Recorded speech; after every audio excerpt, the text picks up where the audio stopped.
A fod da, croeso cynnes i chi i roedfa bore yma yn enw yr arglwydd Iesu Grist. Mae'n dda iawn cael cyfarfod gyda'n gilydd a galw ar enw yr arglwydd. Croeso arbennig os chi'n ymweld â ni. Mae'n dda cael eich cwmni chi gyda ni bore yma. Ni'n gweddio byddwch chi'n profi bendith wrth i ni addoli. Emyr sy'n arwen ni, ac os diw'n mynd byddai'n arwen ni heno eto am 5. A hefyd, atgoffwch chi, bydd yna baned ar ôl yr oed, felly cyfle i fwynhau cwmni gyda'n gilydd. Yn ystod yr wythnos, llai o weithred gwylio'r ysgol wedi cychwyn, ond mae cwrdd-gweddi yma nos Fawrth am 7:15 fel arfer.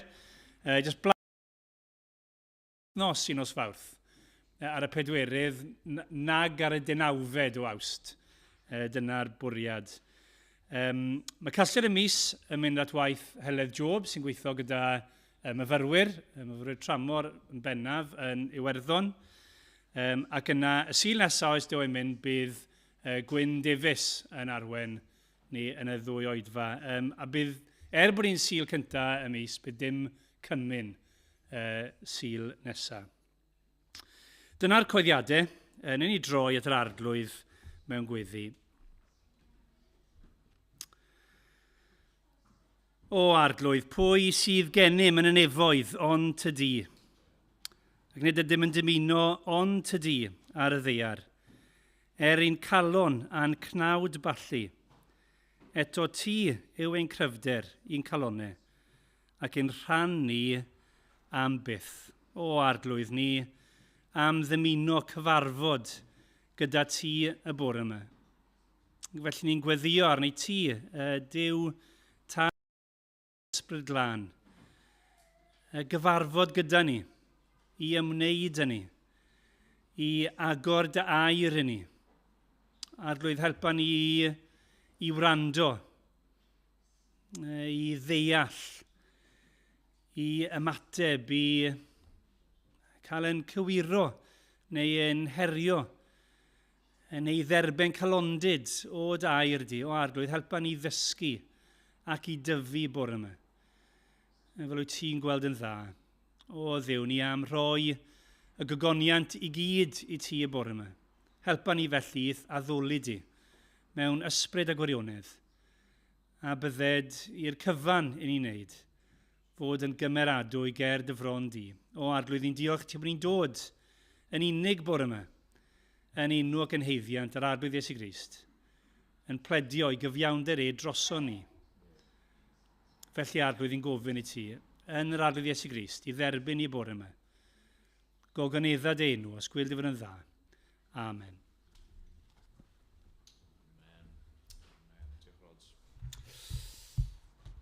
Pa mor gyfoethog ydych chi? Yn fod i ofyn cwestiynau fel yna i chi. Mae'n polite i ofyn i bobl faint o arian sydd yn nhw, neu pa mor gyfoethog ydyn nhw. Ond ni'n mynd i fod yn meddwl heddi, bore yma a heno, am ein trysor ni. Gofyn y cwestiwn, meddwl o'ch chi, pa mor gyfoethog ydyn ni? A fi ddim wir eisiau gwybod faint o arian sydd â chi yn y banc. Be fi eisiau gwybod yw, oes gennych chi y trysor? Oes gennych chi yr arglwydd Iesu Grist? Mae'n emyn gyntaf ni yn dweud hyn. Fyth, ryfeddai'r cariad yn rhagwyddoldeb pell, a drefnodd yn yr arfaith i'm etifeddiaeth well na'r ddeiar a'i thrysorau, a'i brai bleserau ynghyd. Fy nghyfoeth mawr ni dderfydd yw Iesu, prynwr byd. Yn yw cyn amser, mae Duw wedi trefnu ffordd i ni, pob un ohono ni bore yma, i fod yn fwy cyfoethog nag unrhyw beth mae'r byd yn gallu gynnig trwy yr arglwydd Iesu Grist. Wel, nawn ni sefyll i ganu mawd yn gilydd.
gweddïo eto I arglwydd I ni yn rhyfeddu ac I ni yn dy ganmol di.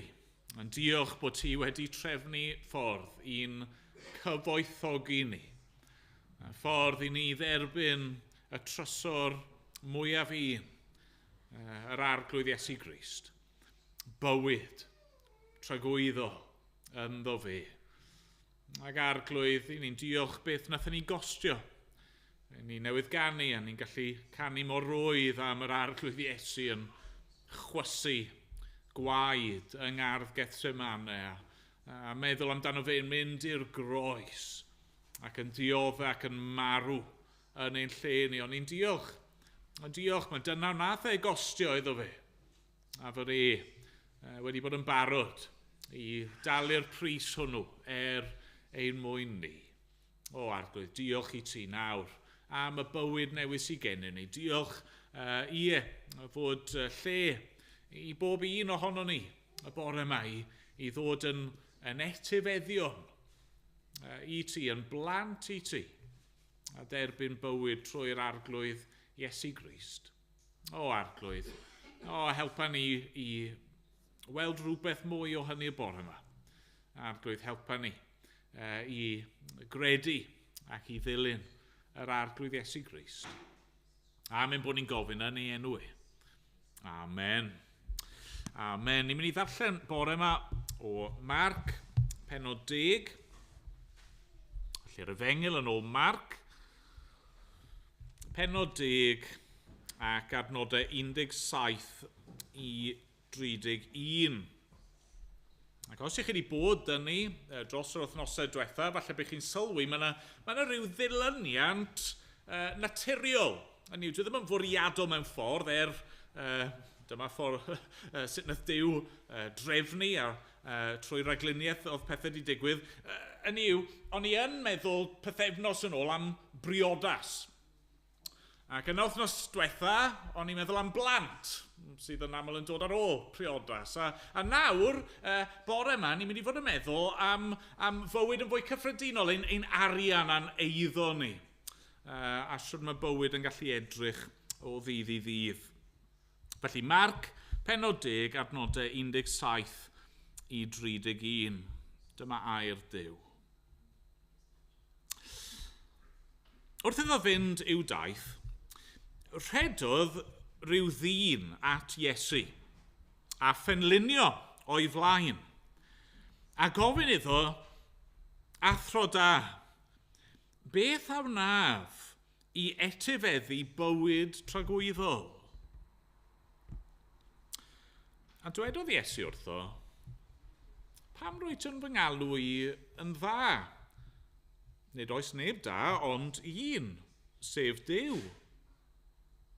Gwyddos dy gorchmynion, na ladd, na odyneba, na ladrata, na chamdystiolaetha, na chamgolleda, anrhydedda dy dad a pham.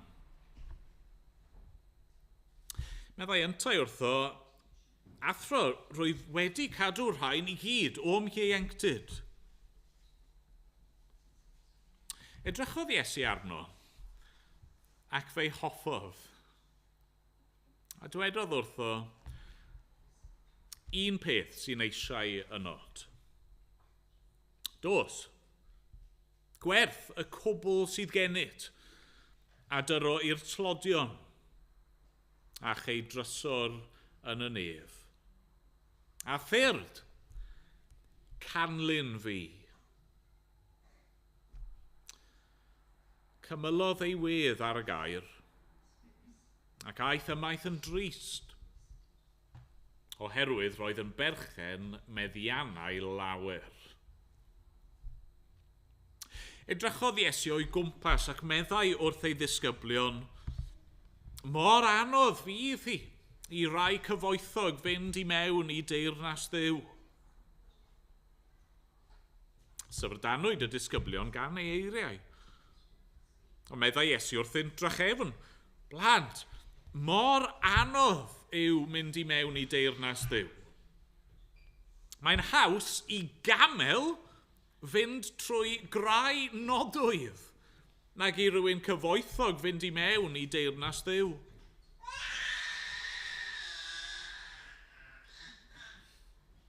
Synasant yn fwy byth. Ac meddent wrth ei gilydd, pwy ynte all gael ei achub? Edrychodd Iesu arnynt a dywedodd, gyda dynion mae'n amhosibl, ond nid gyda Duw. Mae pob peth yn bosibl gyda Duw. Dechreuodd Pedr ddweud wrtho, dyma ni wedi gadael pob peth ac wedi dy ganlyn di. Meddai Iesu yn wir rwy'n dweud wrthych, nid oes neb a adawodd di, neu frodyr, neu chwiorydd, neu fam, neu dad, neu blant, neu diroedd fy mwyn i ac mwyn yr Efengil, na chaiff dderbyn ganwaith cymaint yn awr yn yr amser hwn, yn dau a brodyr a chwiorydd a mamau a phlant a thiroedd ynghyd ag erledigaethau. Ac yn yr oes sy'n dod, fywyd tragwyddol. Ond bydd llawer sy'n flaenaf yn olaf. A rhai olaf yn flaenaf. Amen. Diolch i Dduw am ei air. Ni'n mynd i gael gair i'r plant nawr, os yw'r plant eisiau dod ymlaen.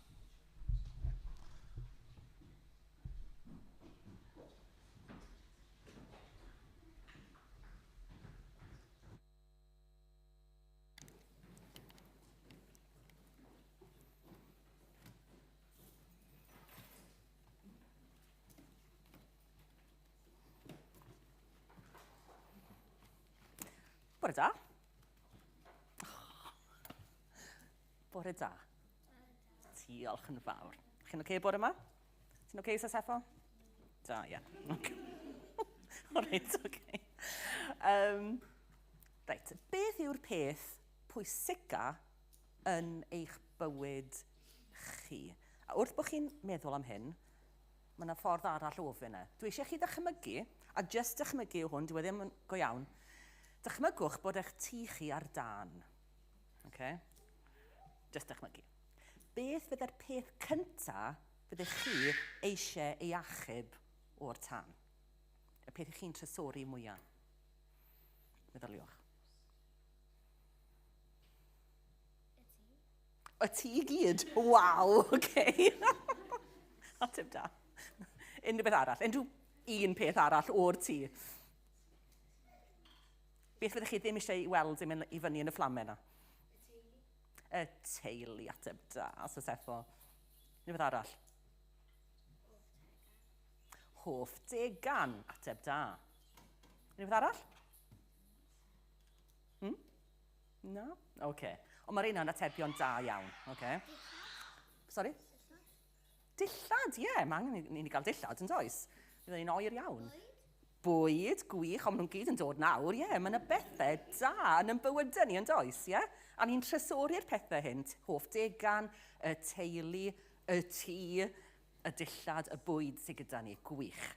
Ydy'r pethau hyn, achos bod ni'n trysori'r pethau hyn, ydyn nhw'n weithio'n anodd i rannu nhw gyda bobl eraill? Gyda chwaer falle, gyda chwiorydd falle. Ydych chi eisiau cadw nhw weithiau dros i chi'ch hunan? Achos bod chi'n trysori nhw gymaint, achos bod maen nhw mor bwysig i chi? Weithiau? Ie? Ydyn. Oce. Nawr, o'ch chi'n dilyn yr hanes oedd Emyr newydd allan, oedd yna ddyn yn yr hanes, oedd gan y dyn yma lot o rhywbeth. Lot o beth oedd gan y dyn yma. Arian, ie. Oedd gan y fe lot o arian. Ac achos bod lot o arian gyda fe, oedd lot o bethau gyda fe yn ei fywyd hefyd. Oedd yr arian yn gallu prynu'r holl bethau hyn. A oedd y dyn, fel i chi'n trysori'r pethau sy'n bwysig i chi, oedd yn trysori'r arian a'r pethau yn ei fywydau. Ond, mi aeth y dyn yma i fyny at Iesu, achos oedd ganddo fe gwestiwn oedd eisiau holi Iesu. A dyma fe'n holi, Iesu, beth rhaid i ni wneud i gael bywyd tragwyddol? Chwarae teg. Oedd e'n holi cwestiwn pwysig iawn. Oedd e eisiau y sicrwydd sut oedd e'n mynd i gael, neu a gallu cael, bywyd tragwyddol.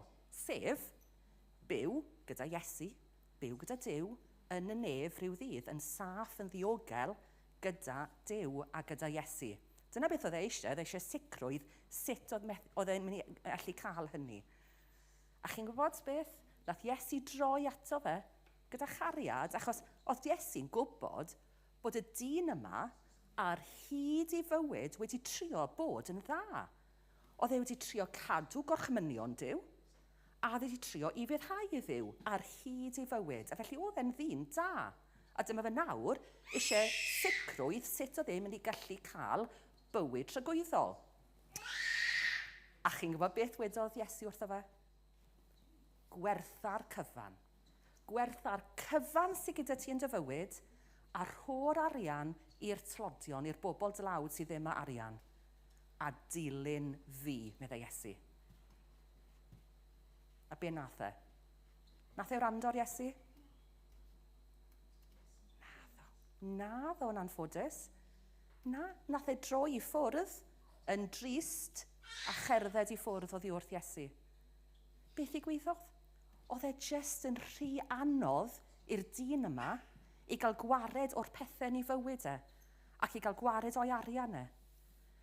A felly, oedd e wedi dod i garu'r arian ac i garu'r holl bethau hyn yn fwy na beth oedd e'n caru Duw a caru Iesu. A felly, doedd e ddim yn gallu rhoi Iesu yn rhif 1 yn ei fywyd e. Oedd y pethau hyn i gyd yn cymryd y lle cyntaf a lle mwyaf pwysig yn ei fywyd e. Nawr, doedd Iesu ddim yn gweud bod cael arian yn broblem yn wrong o gwbl, okay? A dyw Iesu ddim yn dweud chwaith bod cael yr holl bethau hyn i ni'n trysori yn bywydau ni, dyw hynny ddim yn bethau gwael chwaith. A dweud y gwir, mae Duw yn rhoi'r rhoddion yma, y pethau da yma i ni, i'w mwynhau nhw. A mae Duw wrth i fod yn gweld ni'n mwynhau ac yn treulio amser gyda'r holl bethau hyfryd yma yn ein bywydau ni. Ond, mae Iesu eisiau ni gofio bod angen rhoi fe yn rhif 1 yn ein bywyd ni, a wedyn bydd popeth arall, yr holl bethau hyfryd yma, yn mynd i'w lle priodol. Ond bod Iesu'n rhif 1. Right, mae angen un person, mae angen helpu un person arna i. Pwy sy'n fodlon dod i'r blaen i helpu fi? O, pidwch rysio nawr. Pwy sy'n mynd i ddod i helpu fi? Dwi e ddim yn anodd, onest. Be sy'n bod bore yma? Sa fi ofyn i rywun arall? Unrhyw un ohonoch chi? Fflir dyr fan hyn. Right, cyfan dwi eisiau ti wneud fflir, jyst sef y dim yna. Yw dal dy ddwylod i fel hyn, ond gwna'n siŵr bod dim bylchau rhwng dy fysedd, okay? Yeah. Achos dwi'n mynd i lenwi dwylo fflir mewn munud gyda lot o arian. So, yr her yw peidio y gollwng dim byd, dim un darn arian, okay? Right. Na fi chwaith, hang on. Nid y bag gorau.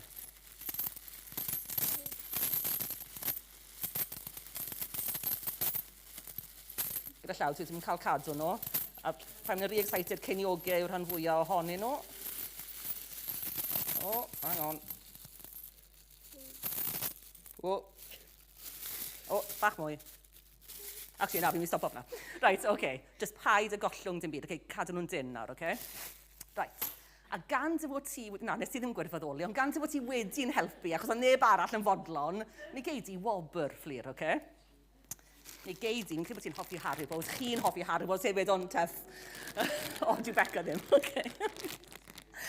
Felly, achos dy fod ti wedi'n helpu, gei di nawr agor y pecyn yma, okay? Ond ti ddim yn cael gollwng un o'r darnau arian yna, okay? Go on, cer amdani. Na, mae un wedi syrthu o'n barod. Felly, na, ti ddim yn gallu... bod ti... O, ein arall. Dy fod ti wedi gwrando... ein arall. Wedi gwrando arna i bod ti wedi cadw'r arian yn dyn na bron wedi llwyddo yn yr her o ti ddim yn gallu cael dy wobr di, na. O ti ddim yn gallu agor y pecyn losin. Dyr yng ngweld i wedyn, oce. Nid chi. Dyr yng ngweld i wedyn chi. Jyst sôn o fan am nawr. Diolch. Diolch yn fawr. Right, just fel oedd Fflir, chwarae teg, oedd Fflir wedi gwrando arna, okay, oedd hi'n cadw'r yr arian yn dyn. Ond mae hwnna'n gallu bod yn ddarlun o'n bywydau ni hefyd. I ni'n gallu cadw'r holl bethau ni'n trysori mor dyn yn ein bywydau ni, mae'n anodd weithiau i dderbyn beth mae Duw eisiau rhoi i ni. Y rhoddion da mae Duw a Iesu eisiau rhoi i ni. Ac i roi darlun arall i chi, meddylwch am feic, okay? Sawl olwyn sydd gyda beic? Okay, mae yna 2 olwyn. Os mae'r olwyn flan yn mynd i ffwrdd o'r llwybr, be mae rhaid i'r beic yn neud? Ie, mae rhaid i'r beic i fynd gyda'r olwyn. Ie, be mae'r olwyn flan yn mynd, mae rhaid i'r beic cyfan i droi ac i fynd gyda'r olwyn. A mae hwnna hefyd yn ddarlun o'n bywydau ni. Ond, pan i ni yn rhoi Iesu yn rhif 1, bydd Iesu yn ein harwen ni yn saff ar hyd ein bywydau ni. Nawr, i fynd ôl at y dyn yna yn yr hanes heddi. Oedd e'n ddyn da, yn doedd. Oedd e'n trio i orau i gadw gorchmynion Duw ac i gadw gair Duw. Ond, nath e ddangos, hyd yn oed bod e'n ddyn da, doedd hwnna ddim yn ei ennill i ffordd i'r nefoedd, achos oedd e'n methu wneud beth oedd Iesu wedi gofyn iddo fe wneud, a nath e adael a dim dilyn Iesu. Felly dyle hynny gwneud i ni sylweddoli, di ni ddim chwaith, sy'n sneb yma heddi yn gallu ennill i ffordd i'r nefoedd. Sut allwn ni gael sicrwydd o fod yn y nefoedd un dydd? Just derbyn Iesu. Rhoi Iesu, rhoi Duw yn rhif 1, y peth pwysica yn ein bywyd ni. A ymddiried bod Duw a bod Iesu yn gwybod beth sy'n orau i ni. Os gewn ni'r adnod yna i fyny unwaith yn rhagor, felly, pan fydd bywyd yn anodd, achos bydd bywyd yn anodd weithiau, dwi eisiau chi gofio un peth pwysig nath Iesu ddweud. Adnod 27, ychydig i fewn i 27, lle mae'n dechrau gyda. Okay? Mae'n dweud wrth y disgyblion, gyda dynion, y mae'n amhosibl, ond nid gyda Duw. Mae pob peth yn bosibl gyda Duw. Y cyfan sy'n angen i ni wneud yw rhoi Duw, rhoi Iesu yn rhif 1 yn ein bywydau ni, a fyddwn ni'n ddiogel. Mi fyddwn ni yn cael y wobr o fynd i'r nef un dydd. A felly, cofiwch chi hwnna, cofiwch chi'r gwirionedd mawr yna mae Iesu wedi gweud am beth sy'n bosibl gyda Duw. A bydd pawb yma, bydd bob un ohonoch chi, dwi'n gweddio, a bydd pawb yma hefyd yn hyderus yn gallu dweud wedyn, Iesu yw rhif 1 yn y mywyd i. Iawn, diolch yn fawr, allwch chi fynd nôl i isten nawr, diolch. O, na'n bigo popeth arall lan wedyn. Diolch Manda. Nawn ni weddio eto. O arglwydd, ti'n gwybod bod ni mor rwydd yn gallu trial dal gafel i'r pethau sydd gyda ni. Arglwydd, trin pethau y byd hwn, pethau sydd yn gallu bod yn dda ynddyn nhw eu hunan, arglwydd, ac eto i trin nhw fel yr peth pwysica. Arglwydd, ni'n gallu bod yn eiddigeddus. Ac, chwennych beth sydd gan bobl eraill. Yn meddwl, tysa jyst gen i hwnna, tysa jyst gen i fwy arglwydd, bydda pob peth yn iawn. Ond arglwydd, ni'n diolch i ti. Fel ni di clywed a di meddwl yn barod, fod gennym ni. Pob peth sydd ei angen yn yr arglwydd Iesu Grist. Arglwydd, diolch. Fod yna ffordd i bob un ohono ni ddod ato fe, bod arglwydd, o'n i'n meddwl wythnos diwetha bod yna ddim age limit. Arglwydd, ni'n diolch bore yma bod dim angen i ni dalu a prynu yn ffordd i'r nefoedd. Arglwydd, ond bod pob un ohono ni'n gallu dod. Arglwydd, beth bynnag yw ein sefyllfa ariannol, ein sefyllfa economaidd, fod yna wahoddiad i ddod. Ac yn wir, fel mae'r arglwydd Iesu yn dweud, bydd llawer sy'n flaenaf yn olaf, a rhai olaf yn flaenaf. Arglwydd, Bydd yna rai yn y dydd ola sydd falle wedi cael pob peth mae'r byd yma'n gallu gynnig. Miliynau, biliynau, triliynau hyd yn oed o bunnoedd arglwydd. Ond yn y dydd ola, yn ei ddyfarn, wrth iddyn nhw ddod ger dyfrondi arglwydd, nhw fydd olaf, bydden nhw'n colli popeth arglwydd, am bod nhw ddim wedi derbyn bywyd trwy'r arglwydd Iesu Grist. A dad, mae'n eraill, eraill sydd heb unrhyw beth yn ôl safonau'r byd, sydd heb arian, heb gartre, heb ddillad, heb ddim, ac eto sydd yn ei ddyfarn, nhw fydd flaenaf, nhw fydd cyntaf i fewn i dy deyrnas di. Dad, ni'n diolch am hyn bod ti'n troi pethau'r byd ben i'n weired. A dy fod ti, ddim yn beirniadu yn ôl yr hyn sydd ar y tu allan, ond yn ôl yr hyn sydd yn y galon. O arglwydd, helpa ni gyd felly bore yma i ddod at y ti. Gyda calon gonest, calon tyner arglwydd, calon sy'n llawn ffydd yng Nghrist. O arglwydd, clywyn gweddi ni nawr. Bydd gyda ni wrth i ni barhau i dygeisio di gyda'n gilydd. Amen. Amen. Ganwn ni. Eto, cyn bod ni'n troi at air Duw, ni'n mynd i ganu rhif 2 yng Ngrymal 2.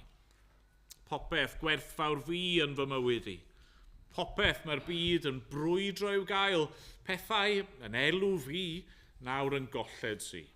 Gwastraff yw i gyd ers ennill Crist. Ac ymlaen, o'n i sefyll i ganu.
Trowch gyda fi i'r adran y ddarllenon ni yn Marc 10 ac adnod 17 ymlaen i 31. Ac wythnos diwetha, o'n i'n ystyried y ffaith fod unrhyw un yn gallu dod i fewn i deyrnas Dduw, fod y gwahoddiad yna'n mynd allan i bob math o bobl, o bob oed. A bu o'n i'n meddwl ychydig pan ni'n digwydd a be mae'r arglwydd Iesu Grist yn esbonio yw bod rhaid i ni ddod yn nill plentyn. Mae'n rhaid i ni ddod fel plant. Nid dod yn ifanc o ran oedran, ond o ran ein hagwedd ni. A mewn ffordd y pwyslais fyna yn dyfa yw bod dod i gredu, bod dod i fewn i'r deyrnas, bod cael ein hachub yn rhywbeth syml. Mae'n ddigon syml fel bod hyd yn oed y plentyn lleia yn gallu dod i ffydd. Mae'r plentyn lleia yn gallu credu. Mae'r plentyn lleia yn gallu deall beth yw hi i angen help ac i deimlo'n euog ac i angen a chibwr ac yn gallu credu yn Iesu Grist a yr hyn mae e wedi wneud. Mae neges yr Efengyl yn syml. Ond dyw hynny ddim yn golygu bod e'n rwydd. It's simple, but it's not easy. Na.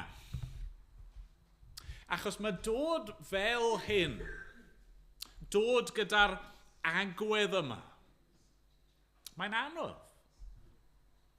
Mae'n costio.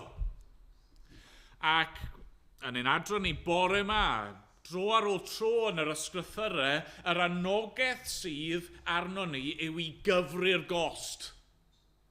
Mae Iesu yn dweud, os chi eisiau fy nilyn ni, mae'n mynd i gostio, chi angen deall hynny a chi angen cyfri'r gost. Ac yn wir, mae yna lawer o bobl, a ni'n clywed am un ohonyn nhw bore yma, sydd yn gweld dilyn Iesu fel rhywbeth rhy gostus. O, mae'n syml, ond mae'n rhy anodd. Mae'n costio gormod, a felly mae'r dyn yma yn mynd i ffwrdd yn drist. Falle bod hynny'n disgrifio chi. Falle mae dyna'ch profiad chi mor belled. Chi wedi clywed yr Efengyl dro ar ôl tro. Ac eto, ar y foment, hyd yn hyn, chi wedi bod yn gwrthod. Pam? Achos mae'n rhy gostus. Chi ddim eisiau rhoi lan hyn, chi ddim eisiau troi cefn ar y llall, chi eisiau dal gafel i ryw ran o'ch bywyd chi, a mae dilyn Iesu Grist yn gofyn gormod.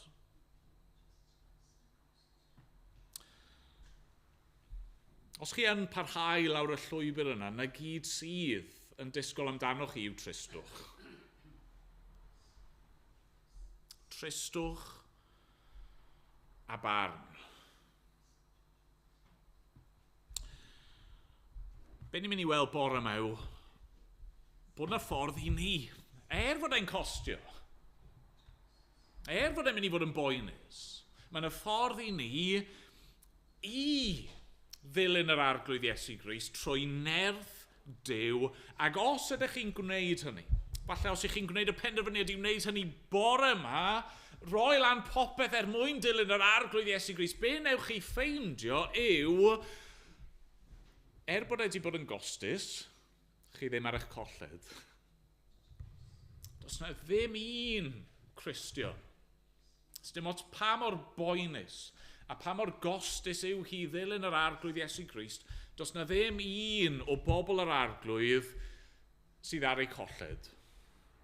Bydd na ddim un o bobl Dduw ar y dydd olaf yna, pan maen nhw'n dod wyneb yn wyneb ar arglwydd Iesu Grist, bydd yn gweud, fi'n difaru. Fi'n difaru roi lan hyn. Fi'n difaru roi lan y llall mwyn dilyn Iesu. Oedd e ddim werth e, na ddim o gwbl. Mae'n werth e.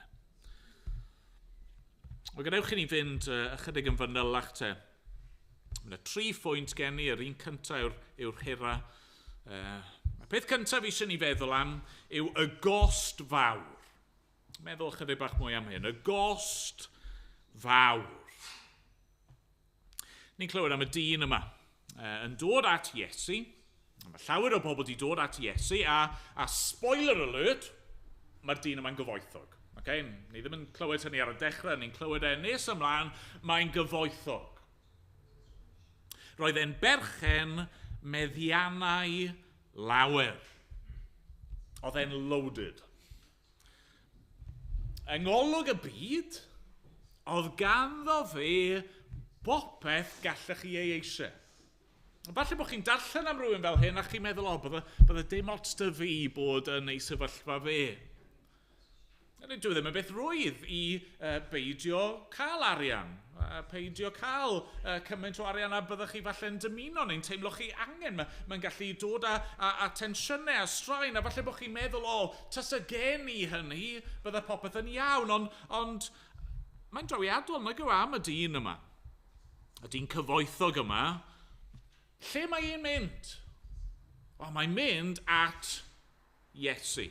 A dwi ddim jyst yn mynd at Iesu, mae'n rhedeg at Iesu.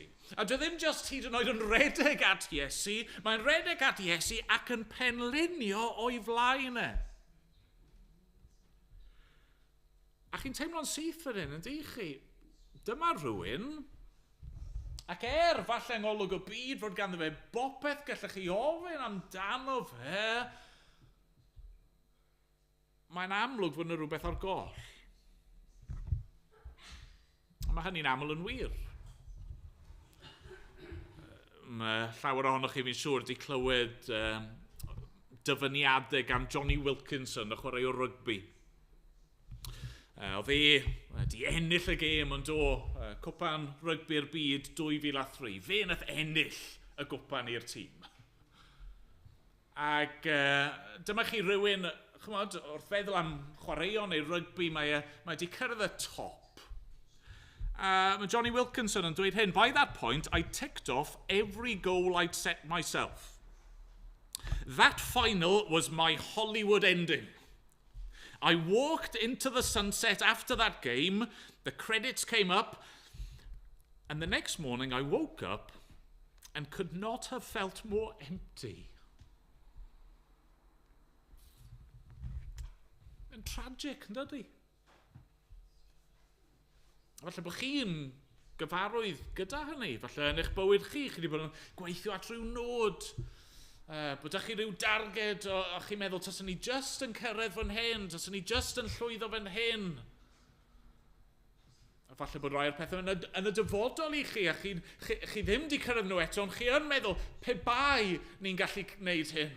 Neu un dydd fyddai yn llwyddo yn hyn, ac yna fydd e'n ddigon. Bydd e ddim. Mae yna rhyw wacter, mae yna rhywbeth ar goll. Mae'r dyn yma'n dod at Iesu efo cwestiwn yn dydi. Adnod 17. Athro da, beth a wnaf i etifeddu bywyd tragwyddo? Beth mae e eisiau? Mae'r dyn yma, mae efo popeth. Mae'n gwybod, wel na, achos mae e yn amlwg yn poeni, mae'n ansicr. Mae e eisiau bywyd tragwyddo. Mae e eisiau bywyd yn ei lawnder. Mae e eisiau lle yn atgyfodiad y meirw. A mae cwestiwn y dyn yn ddiddorol yn dydi. Mae'n lot o bethau bach ni eisiau jyst sylwi arnyn nhw fan hyn. Sylwch chi lle mae pwyslais cwestiwn y dyn yma. Mae'n dod at Iesu, athro da, beth a wnaf? Beth a wnaf? Be fi'n gorfod gwneud? Sut ydw i yn gallu cyflawni hyn? Sut ydw i'n gallu ennill hyn? A mae hynny falle'n naturiol, achos dyna sy'n roedd wedi byw i fywyd. gweithio ar gyfer hyn, gweithio ar gyfer y llall, ac ennill y pethau hynny, a'i cael nhw i gyd, popeth oedd e'n gweithio amdano nhw, beth bynnag oedd e'n gosod i feddwl atyn nhw, oedd e'n cael nhw, a felly mae'n dod beth i fi'n gorfod gwneud i gael bywyd tragwyddol. Wrth gwrs, dyna'r camgymeriad sylfaenol mae pob un ohono ni yn gwneud. A dyna ein default position ni fel pobl, os ni'n gyfoethog neu'n dlawd, yw meddwl, mae bywyd tragwyddol, mae perthynas gyda Duw, mae ddeiad pechodau, maen nhw'n bethau fi'n gorfod ennill. Maen nhw'n bethau fi'n gorfod gweithio amdanyn nhw. Maen nhw'n bethau fi angen cyfrannu atyn nhw trwy ein gweithredoedd, trwy'r ffordd i ni'n byw. Felly, sut mae Iesu'n ymateb i'r dyn yma? Wel, mae ymateb cyntaf fe'n drawiadol yn dydy. Adnod 18, pam yr wyt yn fy ngalw i yn dda? Nid oes neb da, ond un sef Duw. Hynny yw, cyn dechrau ateb y cwestiwn, mae Iesu'n dechrau cael y dyn yma i feddwl ychydig yn dydy. Pam wyt ti fy ngalw i'n dda, dim ond un sydd yn dda, sef Duw. Nawr, dyw Iesu ddim fan hyn yn gwadu ei ddiwdod. Mae rai pobl yn gafel ar hyn a dweud, mae Iesu'n yn trio dangos i'r dyn, mae just person normal yw, nid Duw wedi dod yn y cnawd. Wel na, hynny yw, mewn un ystyr, gallech chi ddweud fod Iesu yn rhoi hint i'r dyn yma. Ti'n galw fi yn dda, ti'n gweld rhyw ddaioni yn o fi, a falle bod ti ddim wedi gweld eto'n llawn pwy ydw i, ond dyna pwy ydw i, fi yw y Duw ddyn. Ond yn fwy na hynny, y prif beth mae Iesu'n trial gwneud i'r dyn yma yn syth yw hyn, dechrau cael ei feddwl, o beth yw daioni? A dechrau cael y dyn yma i sylweddoli bod ei syniadau o ddaioni, ei syniadau o gyfiawnder, ei syniadau o yr hyn mae Duw yn gofyn gennym ni yn llawer rhy fach. Mae hynny'n wir amdano ni hefyd yn dydy. Pan ni yn trial gweithio mwyn achub ein hunan, pan ni yn meddwl bod ni'n gallu gweithio mwyn cael maddeuant a bywyd newydd, mae'n safonau ni. Mae'r ffordd i ni meddwl am ddiw yn llawer rhy fach. A mae hynny'n dod yn amlycach yn dydy, mae Iesu mynd mlaen. A mae'n atgoffa'r dyn, wel, gwyddos dy gorchmynion. Hynny yw, ti'n gwybod be mae'r gyfraith yn dweud? Na ladd, na odyneba, na ladrata, na chymdostiolaetha, na chamgolleda, anrydedda dy dad ath fam. Nawr eto, mae eisiau ni edrych yn fanwl, mae yna bethau diddorol yn mynd mlaen fan hyn. Y peth cyntaf diddorol yw hyn, mae'r dyn yn meddwl bod wedi cadw'r pethau hyn. Yn dydy? Mae'r dyn yn dweud, athro rwyf wedi cadw rhain i gyd o'm ieuenctid. Wrth gwrs, dyw e ddim. Falle bod e'n meddwl bod e wedi, ond yn ei galon, dyw e ddim wedi llwyddo.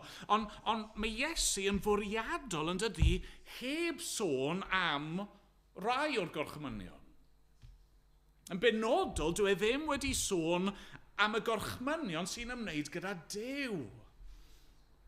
Am addoli Duw, am sancteiddio Duw, am ei fyddhau i Dduw ac i ddim byd na neb arall. Felly, be mae Iesu'n trial gwneud fan hyn? Wel, mae'n trial dangos dau beth i'r dyn yma. Mae'n trial dangos, gyntaf i ti ddim wedi cadw'r gyfraith. Achos os nag i ti wedi cadw'r gyfraith yn llwyr, ti ddim wedi llwyddo o gwbl. Ond mae hefyd yn trial dangos i'r dyn yma, ti wedi anghofio y peth pwysicau i gyd. Ti wedi anghofio am Dduw. Ti'n meddwl am fywyd tragwyddol. Ti'n meddwl mae'r ffordd i gael bywyd tragwyddol yw trwy ufuddod i orchmynion. Ti di anghofio'r peth canolog? Yn aml yn wir yn dydy, ni'n gallu dod efo'r cwestiwn anghywir, a dyna oedd yn wir am y dyn. Beth aw na fi etifeddu bywyd tragwyddol? Y cwestiwn dylse fe di gofyn yw, sut allai fod yn iawn gyda Duw? Sut allai fod mewn perthynas cywir gyda fy nghreawdwr?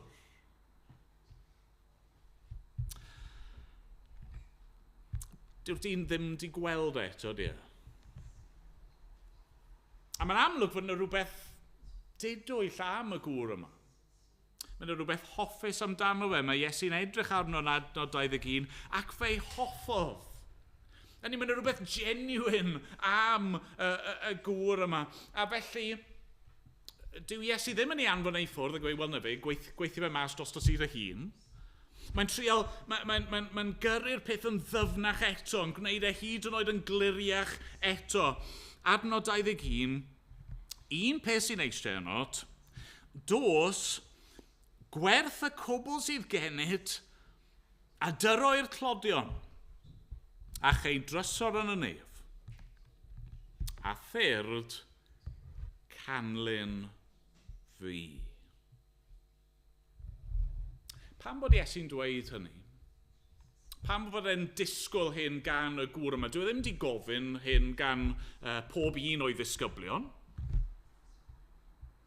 Pam bod e'n gofyn e gan y gŵr yma? Wel, mae Iesu yn trial gyrru y pwynt adre yn dydy. Dangos iddo fe beth oedd yn ei galon. A'r broblem sylfaenol oedd ganddo fe oedd fod yna dduw arall yn ei fywyd yn barod. Fod bydde fe ddim di bod yn ymwybodol falle o hyn, neu ddim di meddwl am y peth fel hyn, oedd yn addoli eilyn. Oedd trysor ganddo fe. Ei drysor oedd ei gyfoeth. Oedd e'n trial ufuddhau'r gyfraith, oedd e'n trial gweithio mwyn plesio Duw ac mwyn achub ei hun, ond y peth pwysica i'r dyn yma.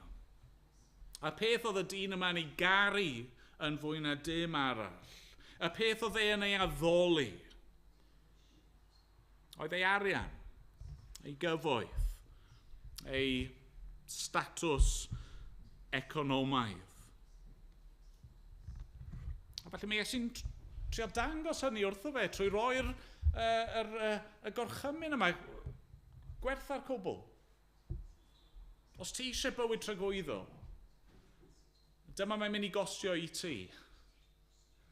Gwerth y cwbl, ro fe gyd i ffwrdd.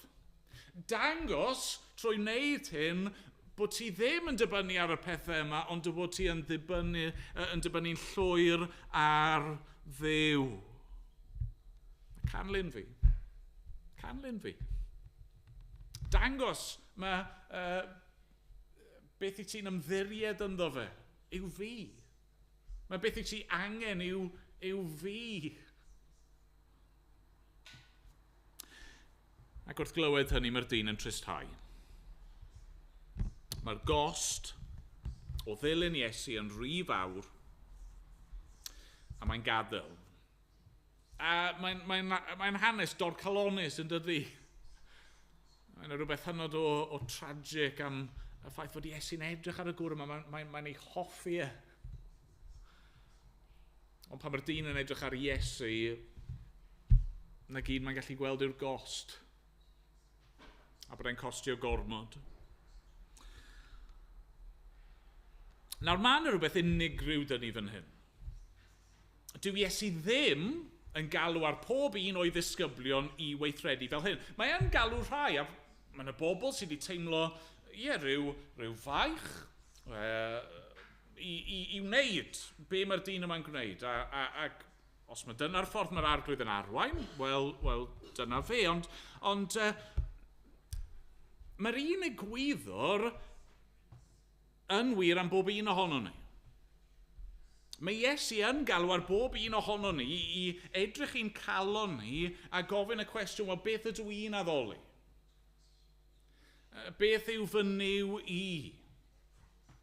Beth yw'r peth mwyaf gwerthfawr yn fy mywyd i? Beth byddwn ni'n achub o'r tŷ, petai'r tŷ ar dan? Beth yw'r peth mwyaf gwerthfawr? Beth yw y peth neu'r pethau hynny a chi'n teimlo tasyn ni'n colli hynny, bydd y bywyd ar ben?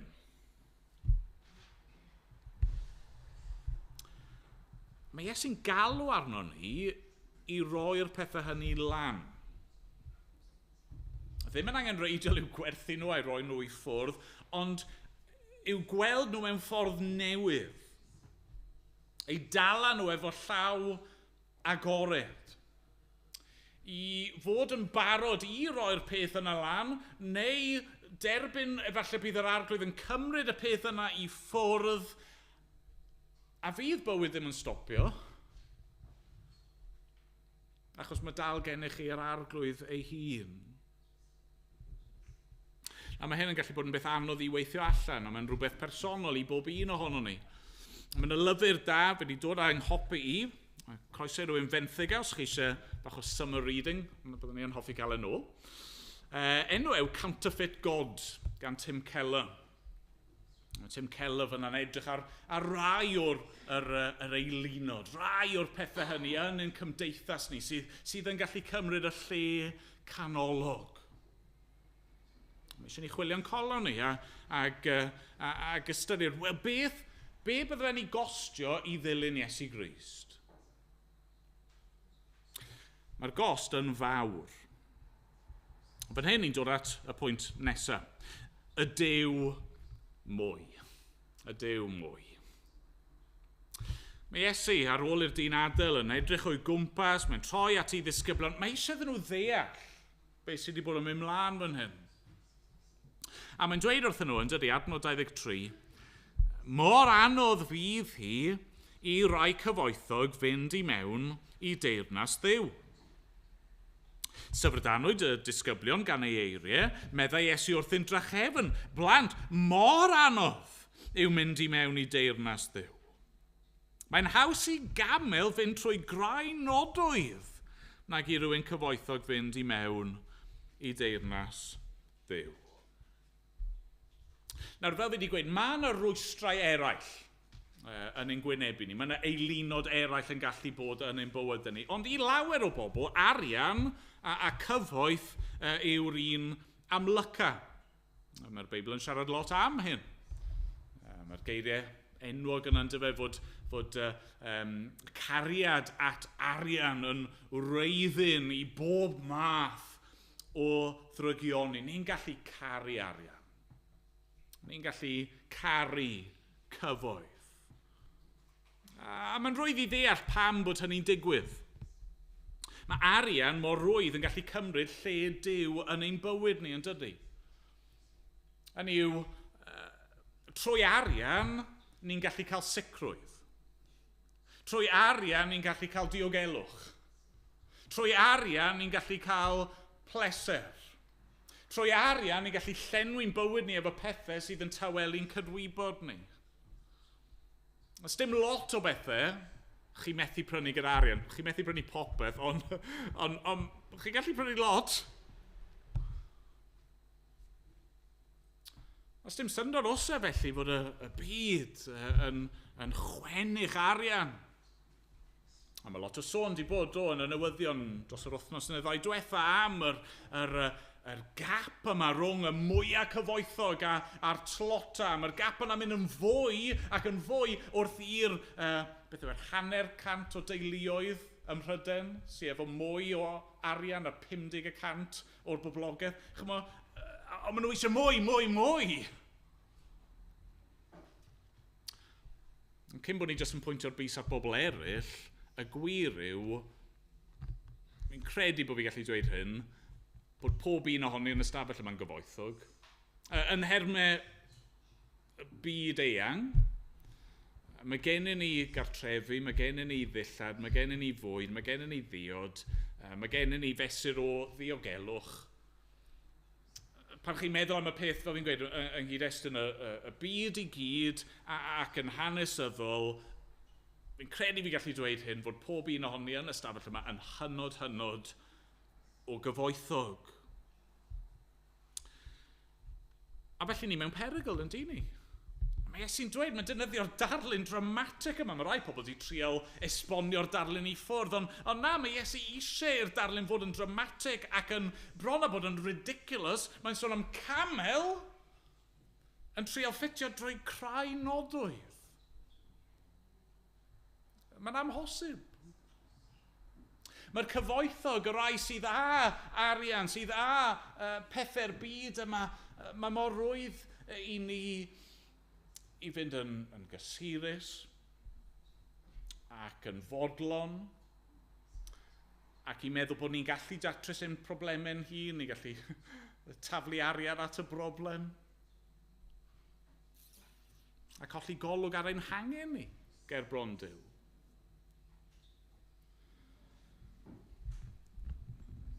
Yng ngolwg y byd, mae'r cyfoethog yn gallu gwneud unrhyw beth. Os ydych chi ddigon o arian, chi'n gallu gwneud unrhyw beth.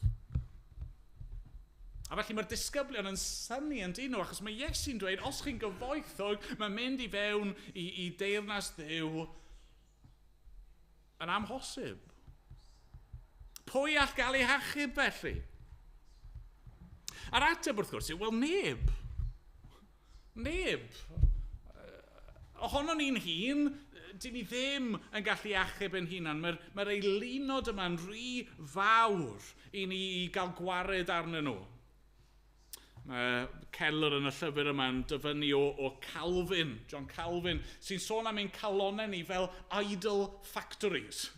Hynny, mae ydych chi conveyor belt yn eich calon sy'n jyst yn taflu mas pethau i'w addoli, pethau ni'n mynd i trystio ynddyn nhw yn hytrach na trystio yn yw. Pa obaith sydd i ni? Wel, yn adnod 27, mae'r arglwydd Iesu, diolch iddo, ond dweud hyn, gyda dynion, mae'n amhosibl, ond nid gyda Duw. Mae pob peth yn bosibl gyda Duw. Mae'r arglwydd yn gallu newid ein calon ni.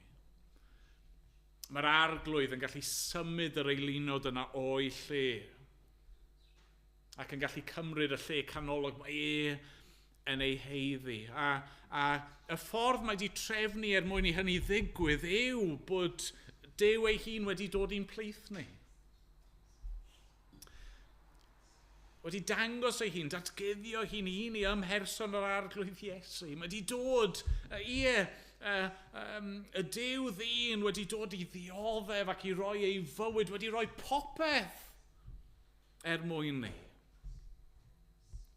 A pan ni'n gweld hynny, pan ni'n gweld cariad Duw tuag ato ni, pan ni'n gweld yr hyn mae wedi wneud trosto ni, mae hynny'n newid rhywbeth yno ni.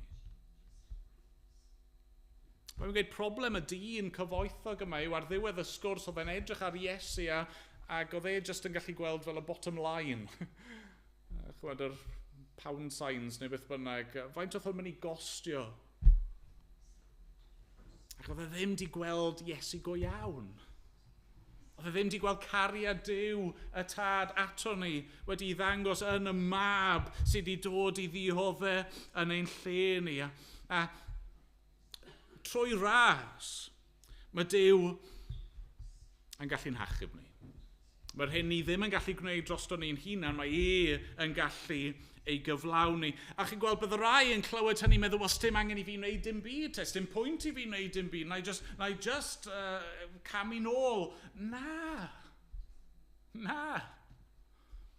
Os i ni'n clywed y geiriau yna, gyda dynion mae hyn yn amhosibl, ond mae pob peth yn bosibl gyda Duw, beth ddylsyn ymateb ni fod i hynny yw galw. Os fi ddim yn gallu achub yn hun, os neb arall yn gallu'n achub i, a dim ond fe sy'n gallu'n achub i, mae rhaid i fi fynd ato fe. Galw arno fe. I fyddhau iddo fe, gwrando ar yr hyn mae'n dweud fi, a diolch bod e'n fwy. Mae'n fwy na mhechod, mae'n fwy na'r eilinod, mae'n fwy na unrhyw beth arall sydd gan y byd yma i'w gynnig, mae Duw yn fwy. A fan hyn ni'n dod i'r pwynt ola, yn fyr. Y pwynt ola yw hyn, y trysor mwyaf. Ar y pwynt yma yn y sgwrs, mae Pedr, wrth gwrs, yn siarad lan.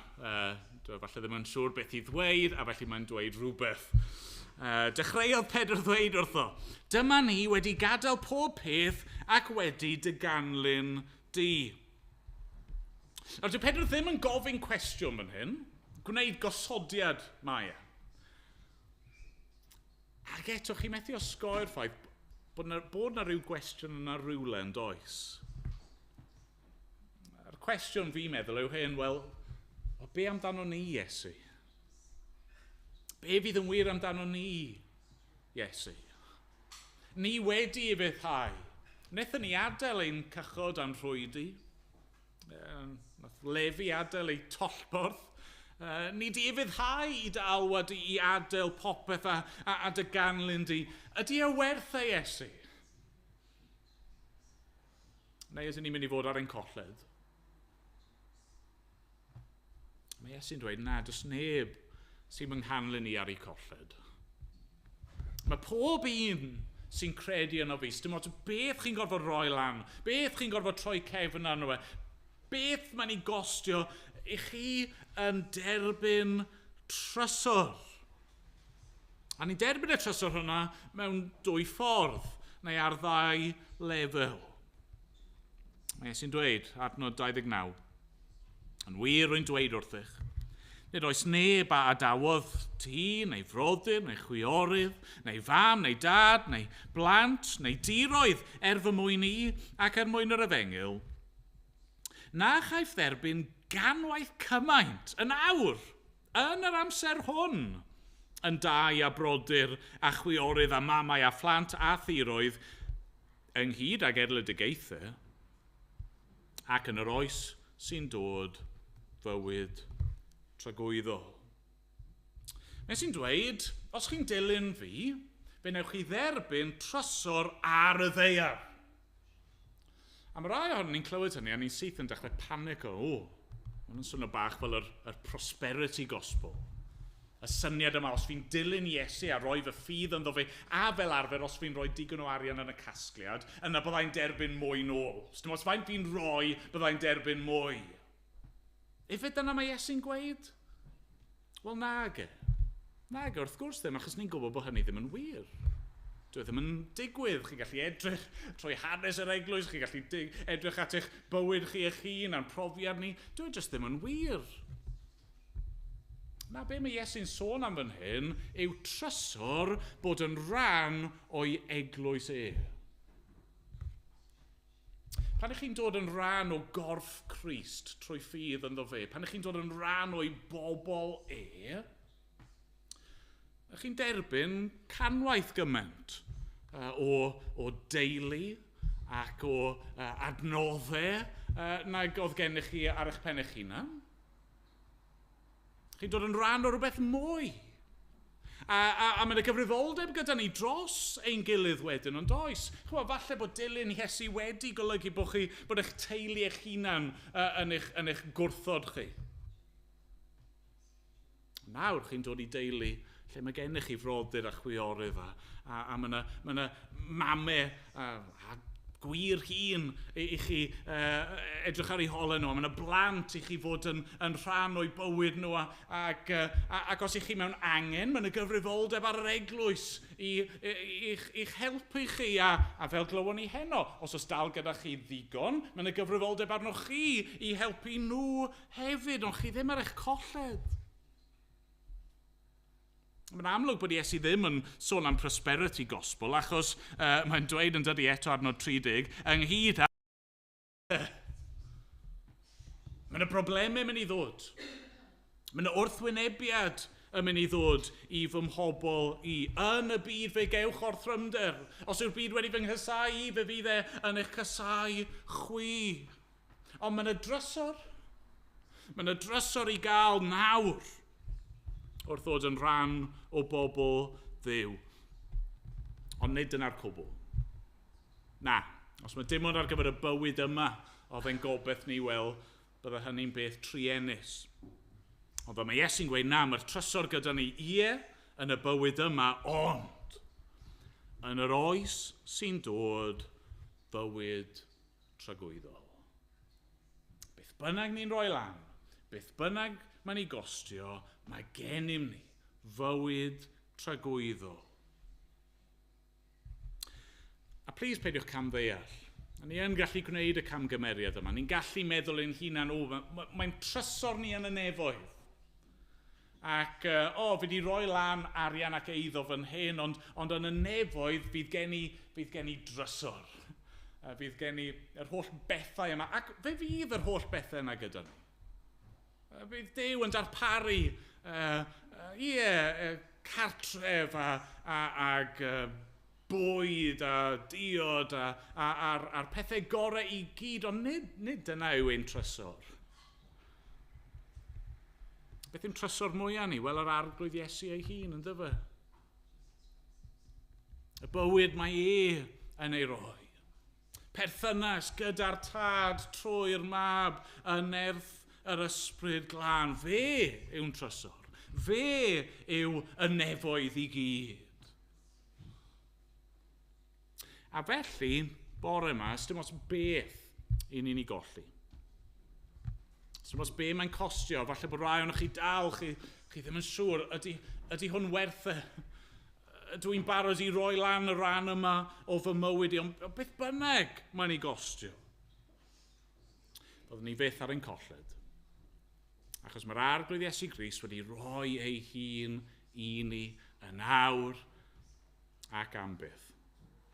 Diolch iddo. Amen. Na ni weddio. Arglwydd Iesu, ni'n gofyn i ti nawr i ddod yn agos ato ni. Diolch mae ti yw ein trysor ni. Bydd yn agos ato ni trwy dy ysbryd, helpa pob un ohono ni ymateb yn gywir i dy air di. O arglwydd, os oes yna rhyw eilyn, rhywbeth i ni wedi bod yn ei addoli a fe mi eisiau roi lan. Arglwydd cyfoeth, neu poblogrwydd, llwyddiant, pwer, rhyw, beth bynnag yw hi arglwydd. Dangos i ni dy fod ti yn fwy, ti yw y trysor mwyaf i gyd. Arglwydd, helpa ni, ro nerth i ni. Am bod ni'n gofyn yn enw yr arglwydd Iesu Grist. Amen. Amen.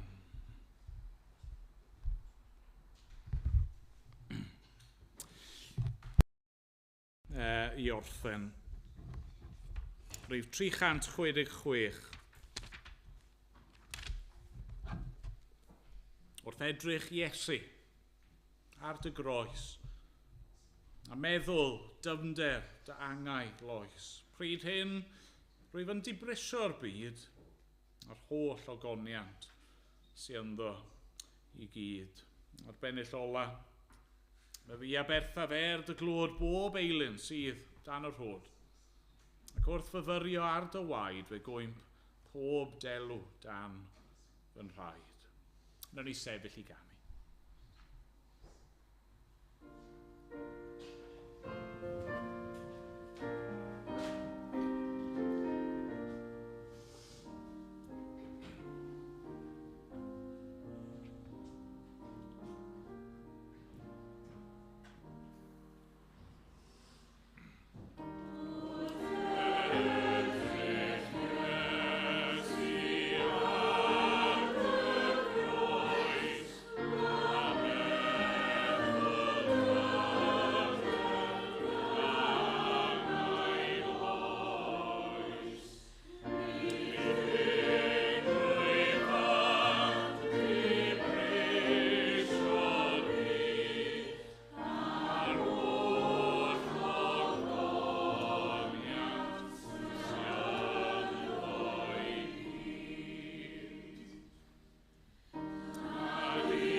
Nawr bydde di ras ein harglwydd Iesu Grist, a chariad Duw, a chymdeithas yr ysbryd glân, fod gyda ni oll o'r awr hon ac hyd byth.